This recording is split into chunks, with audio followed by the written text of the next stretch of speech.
Good morning, Ms. Ananaba, and thank you for joining us today. So, talking about INEC's request for electoral courts to improve on the process since they are burdened with so much, so they can combine this to their responsibility.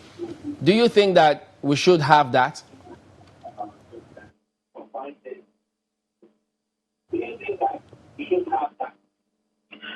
Thank you, I say good morning to all of you, in the studio. And my take is very clear. We need an electoral court or an electoral court system. Let me go back to our experience. I speak as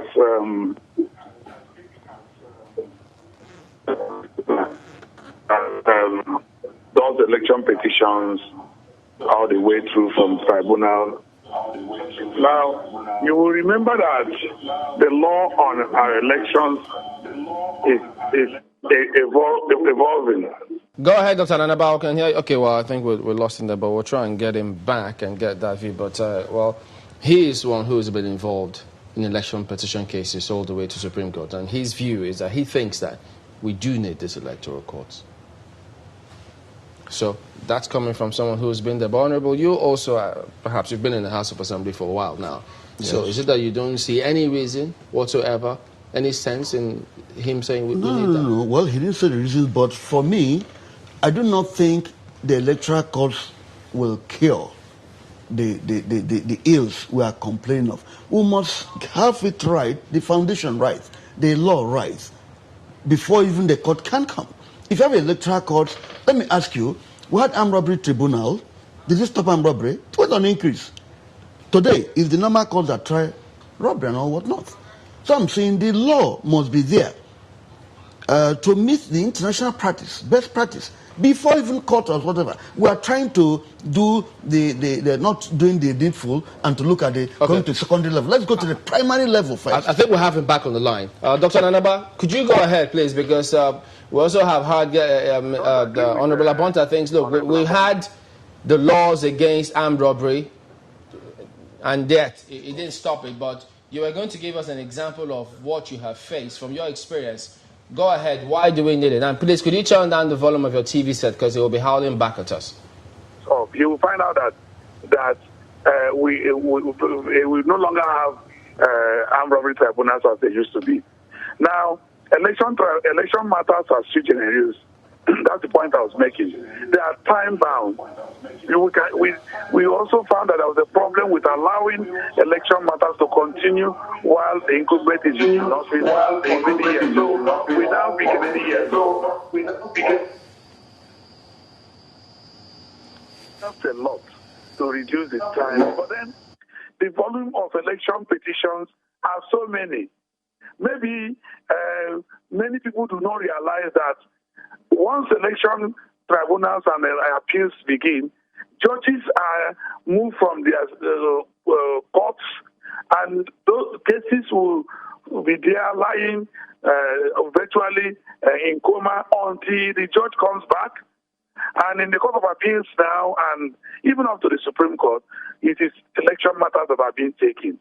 That is the danger of allowing the regular courts to, court system to take care of election matters. We actually need an electoral court system because even all the promises by INEC that they will prosecute election offenders, at some point they told us they can't do it because they do the court system and it will be endless. It will not be achievable. It will help if we have an electoral court system. But let me go beyond that to react to some of the comments that have been made. We should be talking about really electronic voting, and that will at least reduce by a minimum of 50% electoral issues in this country. And we should then get to the point where we can vote with our ID cards. I don't recall a heavy load of people using the bank ATM cards to go to another person's account. It's rare. So such technology should be improved upon and used in our electoral system. That will reduce this most of the issues that are being canvassed by the panelists there. We need to improve our electoral system. We are not really improving it the way we ought to. And that is why we don't, the will of the masses don't count to the extent that it should count. We shouldn't allow these distractions to continue anymore. I think that I support INEC, and I'm sure they're talking from experience. In each year, they should publish statistics of electoral offenses and electoral, civil electoral cases. You will find out that so much money goes into it, so much time goes into it. Okay. All right, a quick one, Dr. Anaba. What we have at this moment is a situation where every case, rises from one level to the other, all the way to the Supreme Court. Does the implication of having an electoral court mean that all electoral cases terminate there and they don't go beyond? No.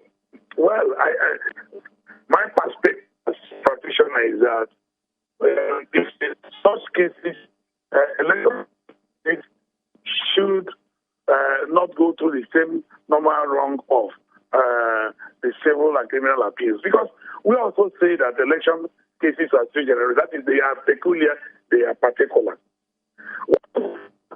Take them to normal election. It should be a specific court or court system, electoral court system. In that case, it shouldn't be more than 2 layers. I give you an example. The presidential election goes only through 2 layers. When in the courts, even now, the Court of Appeal starts as the election tribunal, and then you appeal to the Supreme Court. Nobody is complaining that that is not right. So why will the governorship go from tribunal, Court of Appeal to Supreme Court? Why should it be so? So all those are areas of waste in the country. And beyond that, it also promotes even expression and even sometimes corruption. If we're having corruption, even in the electoral system, we must begin to improve on this area of this. I will comment this morning. Well, yes, he's clearly talked about how he thinks that we need this, but ultimately, electronic voting is the next step, best next step forward.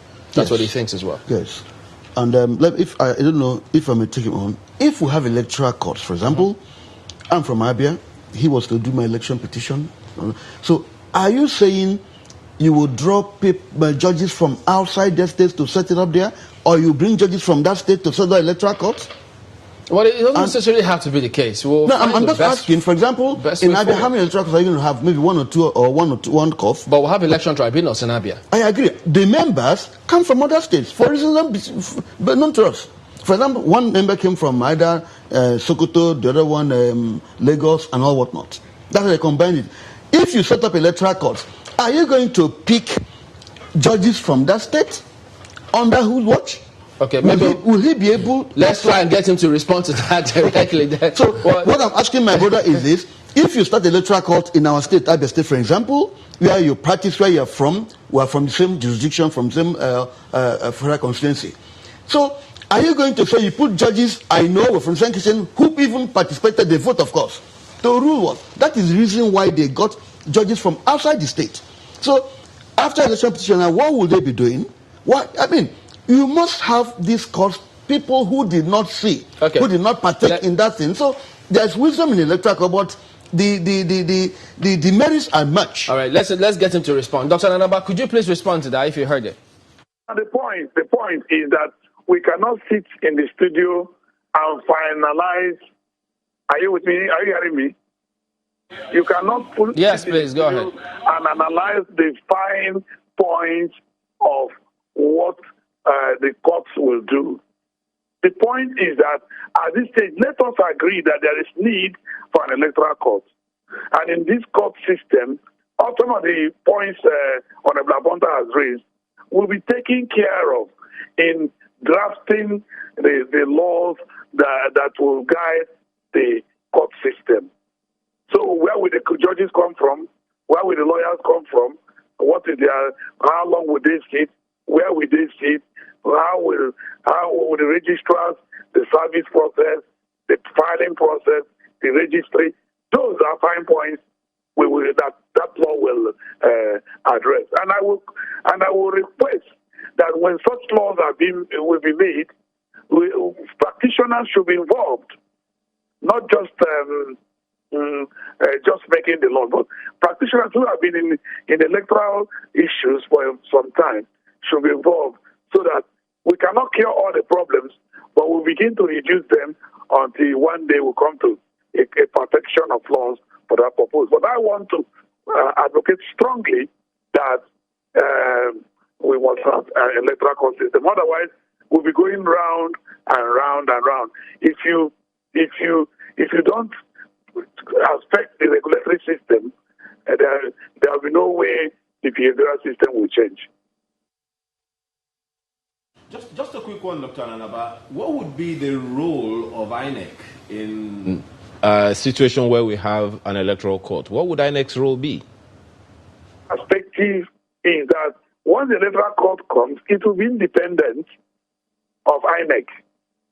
INEC will now come, particularly in the criminal cases, and INEC will only come to. They will have legal departments. They can also engage private practitioners and bring and leave evidence as to the criminal proceedings.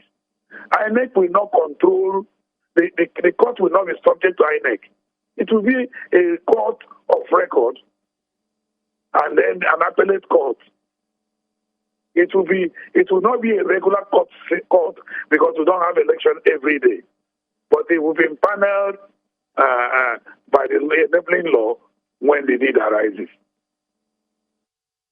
You've also heard the argument about cost. We've been told that this is duplicating functions and that if our courts were made more efficient, for instance, if judges did not write in longhand, if they did not take as much time as they did, if cases, for instance, were front-loaded, and all the other measures that people have been advocating over time that could make our justice system more efficient, wouldn't this help, in eliminating the need for a special electoral offences court?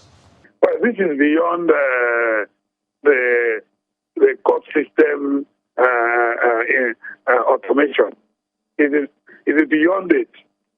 If you look closely, you will find out that what is the process of selecting the judges that go for election matters. Many of them only get to do election matters only during election periods. Now, in such electoral court, the judges will be specially trained over time, and their focus will be on electoral matters. They will be specialized.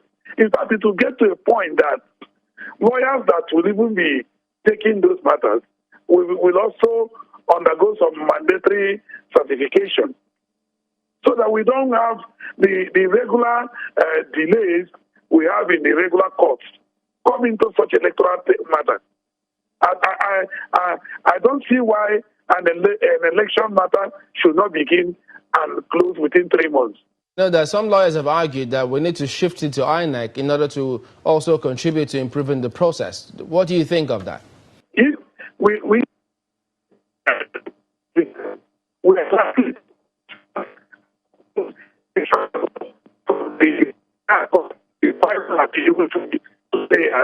within 3 months, so that nobody will be sworn in when people are sworn in. You can see a bandwagon effect you're seeing, that most of the incumbents, particularly the governors, won in the election tribunals. That may not happen because nobody is in power or is on the seat. Everyone will wait until his election matters are concluded, and that should not last more than 3 months. Unlike now, that you have 180, 60, 60. That is a long time. A lot of resources. The lawyers will leave their normal cases and face election matters. The courts will move and face election matters, we need to... This morning, Dr. Paul Ananaba, a senior advocate of Nigeria.